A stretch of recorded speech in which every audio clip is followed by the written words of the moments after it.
ಸಿಬ್ಬಂದಿ ಹಿಂದೇಟು. ಬೆಂಗಳೂರಿನ ಟೌನ್ ಹಾಲ್ ಮುಂದೆ ಕರವೇ ಪ್ರತಿಭಟನೆ. ಬುದ್ಧಿ ಕಲಿಸಿದ್ರು ಬೆಳಗಾವಿಯಲ್ಲಿ ಎಂಇಎಸ್ ಪುಂಡಾಟಿಕೆ. ಮುಂಬೈನಲ್ಲಿ ಕನ್ನಡಿಗರ ಮೇಲೆ ದೌರ್ಜನ್ಯವೆಸಗಿದ್ರೆ ಏನಾಗತ್ತೆ? ಸಾಮ್ನಾ ಪತ್ರಿಕೆಯಲ್ಲಿ ಉದ್ಧವ್ ಠಾಕ್ರೆ ಉದ್ಧಟತನ.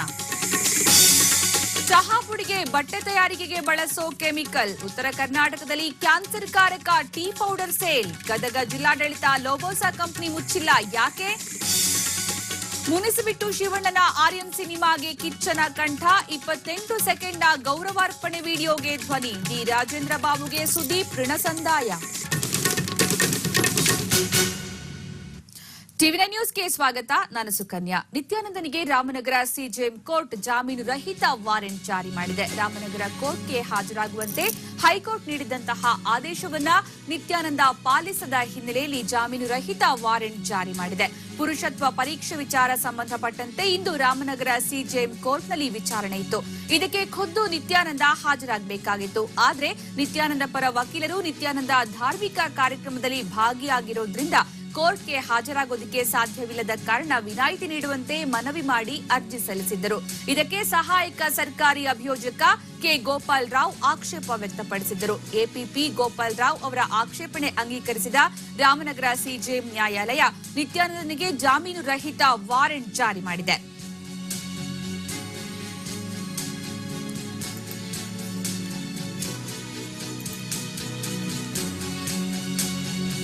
ನಿತ್ಯಾನಂದನಿಗೆ ರಾಮನಗರ ಸಿಜೆಎಂ ಕೋರ್ಟ್ ಜಾಮೀನು ರಹಿತ ವಾರೆಂಟ್ ಜಾರಿ ಮಾಡಿದೆ. ಅಂದ್ರೆ ನಿತ್ಯಾನಂದ ವಿಚಾರಣೆಗೆ ಹಾಜರಾಗದೇ ಇರುವ ಹಿನ್ನೆಲೆಯಲ್ಲಿ ಜಾಮೀನು ರಹಿತ ವಾರೆಂಟ್ ಜಾರಿಗೊಳಿಸಲಾಗಿದೆ. ರಾಮನಗರ ಸಿಜೆಎಂ ಕೋರ್ಟ್ನಿಂದ ಈ ವಾರೆಂಟ್ ಜಾರಿಗೊಳಿಸಲಾಗಿದೆ.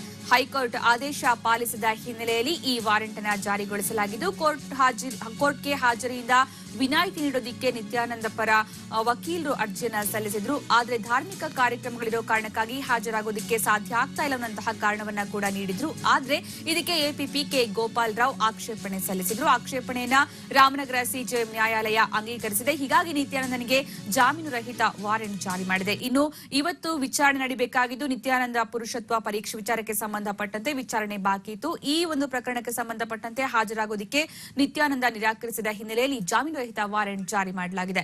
ಈ ಬಗ್ಗೆ ಹೆಚ್ಚಿನ ಮಾಹಿತಿ ನೀಡ್ತಾರೆ ನಮ್ಮ ಪ್ರತಿನಿಧಿ ಪ್ರಶಾಂತ್. ಈಗ ನಿತ್ಯಾನಂದನಿಗೆ ಜಾಮೀನು ರಹಿತ ವಾರೆಂಟ್ ಜಾರಿ ಮಾಡಲಾಗಿದೆ.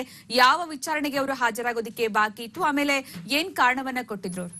ಸುಕನ್ಯಾ, ನಿತ್ಯಾನಂದನ್ಗೆ ಒಂದರಿಂದ ಒಂದು ಸಂಕಷ್ಟಗಳು ಈಗ ಎದುರಾಗ್ತಿರುವಂತದ್ದು. ಈಗ ನಿತ್ಯಾನಂದನ ವಿರುದ್ಧ ಜಾಮೀನು ರಹಿತ ವಾರೆಂಟ್ ಕೂಡ ಈಗ ಜಾರಿಯಾಗಿರುವಂತದ್ದು.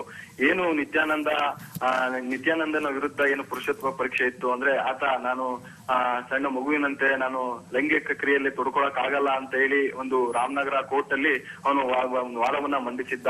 ಆದ್ರೆ ಅದನ್ನ ಅವರು ರಾಮನಗರ ಕೋರ್ಟ್ ಈ ಹಿಂದೆ ಅದನ್ನ ಇನ್ನು ಪುರುಷತ್ವ ಪರೀಕ್ಷೆಗೆ ನೀವು ಒಳಪಡಬೇಕು ಅಂತ ಹೇಳಿ ಆದೇಶವನ್ನ ಕೊಟ್ಟಿತ್ತು.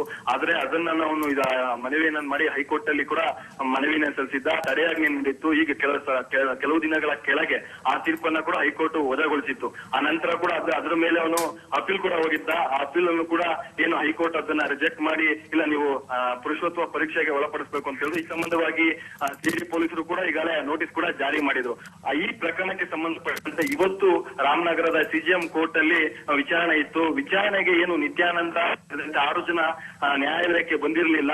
ಈ ಹಿನ್ನೆಲೆಯಲ್ಲಿ ರಾಮನಗರ ಸಿಜೆಎಂ ಕೋರ್ಟ್ ಇವತ್ತು ಆದೇಶವನ್ನು ಹೊರಡಿಸಿರುವಂತದ್ದು, ಜಾಮೀನು ರಹಿತ ವಾರೆಂಟ್ ಆದೇಶವನ್ನು ಹೊರಡಿಸಿರುವಂತದ್ದು. ಅಂದ್ರೆ ಏನು ನಿತ್ಯಾನಂದನ ಪರವಾದಂತ ವಕೀಲರು ಅಂದ್ರೆ ನಿತ್ಯಾನಂದ ಕೆಲವು ಧಾರ್ಮಿಕ ಕಾರ್ಯಗಳಲ್ಲಿ ತೊಡ್ಕೊಂಡಿದ್ದಾರೆ, ಹಾಗಾಗಿ ಅವರು ಬರಕ್ಕಾಗಲ್ಲ ಅಂತ ಹೇಳಿ ಮನವಿಯನ್ನ ಸಲ್ಲಿಸಿದ್ರು. ಈ ಒಂದು ಮನವಿಗೆ ತಕರಾರನ್ನ ಸಲ್ಲಿಸಿದಂತ ಸಿಜಿಎಸ್ ಎಪಿಪಿ ಗೋಪಾಲ್ ರಾವ್ ಅವರು ವಾದವನ್ನ ಮಾಡಿದ್ರು. ಇಲ್ಲ ಅವರು ಬೇಕು ಅಂತಾನೆ ಕೋರ್ಟಿಗೆ ಇಲ್ಲ, ಅವರು ಕೋರ್ಟಿನ ಆದೇಶಗಳನ್ನ ಪಾಲನೆ ಮಾಡ್ತಿಲ್ಲ ಅಂತ ಹೇಳಿ ಇವರು ತಕರಾರನ್ನ ಸಲ್ಲಿಸಿದ್ರು. ಏನು ನಿತ್ಯಾನಂದ ಪರವಾದ ವಕೀಲರ ವಾದ ಮತ್ತೆ ಎಪಿ ಪರ ವಾದವನ್ನು ಆಲಿಸಿದಂತ ನ್ಯಾಯಾಧೀಶರು ನಿತ್ಯಾನಂದನ ವಿರುದ್ಧ ನಾನ್ ಬೇಲ್ ವಾರೆಂಟ್ ಅನ್ನ ಸೇರಿ ನಿತ್ಯಾನಂದ ಕೂಡಲೇ ನ್ಯಾಯಾಲಯಕ್ಕೆ ಹಾಜರಾಗಬೇಕು, ಪುರುಷತ್ವ ಪರೀಕ್ಷೆಗೆ ಒಳಪಡಿಸಬೇಕು ಅಂತ ಹೇಳಿದ್ದಾರೆ. ಮುಂದಿನ ತಿಂಗಳು ಒಂದು ಡೇಟ್ ಅನ್ನು ಕೂಡ ಮುಂದಿನ ತಿಂಗಳು 7ನೇ ತಾರೀಕು ಡೇಟ್ ಅನ್ನು ಕೂಡ ಕೊಟ್ಟಿದ್ದಾರೆ. ಅಷ್ಟೊಳಗೆ ನಿತ್ಯಾನಂದ ಕೋರ್ಟಿಗೆ ಹಾಜರಾಗಬೇಕು. ಸಿಒಡಿ ಪೊಲೀಸರು ಇವನ್ನ ಕೂಡಲೇ ಬಂಧಿಸಬೇಕಂತ ಕೂಡ ಜಾಮೀನು ರಹಿತ ವಾರೆಂಟ್ ಆದೇಶ ಹೊರಡಿಸಿದ್ದಾರೆ. ಸುಕನ್ಯಾ, ಓಕೆ, ಧನ್ಯವಾದ ಪ್ರಶಾಂತ್.